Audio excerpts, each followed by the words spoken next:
Good evening and welcome to the Daily Voice presented by VNN, bringing you today's top 5 Canadian news stories on April 24, 2025. Let's get started.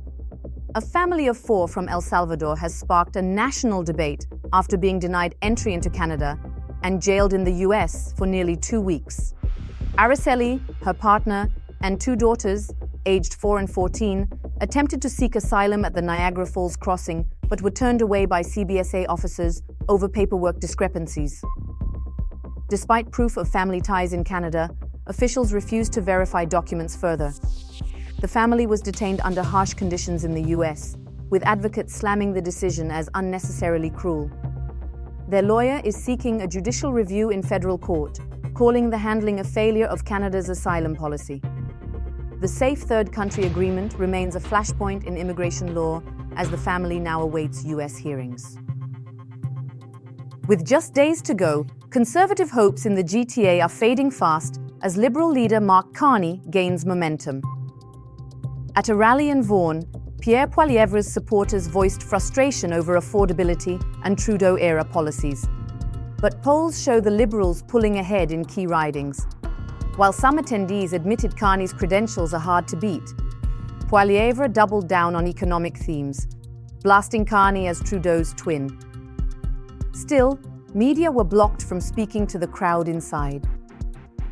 As the campaign enters its final stretch, the Conservatives are banking on undecided voters and last-minute swings in crucial suburbs like Vaughan-Woodbridge to flip the narrative. With record-breaking advance turnout, Elections Canada is reassuring Canadians their votes are safe. When you arrive at a polling station, your ID is checked against the National Register. Each paper ballot has a unique code and is sealed securely. Special ballots from Canadians voting by mail or from outside their ridings are separated from personal data before counting. The count itself is supervised, with observers present and strict procedures followed. Post-election, any flagged concerns go straight to the Commissioner of Canada Elections. Officials say the system is transparent, secure, and governed by the Canada Elections Act. Donald Trump has once again made waves in Canada's federal election, repeating that Canada could become the 51st state of the US.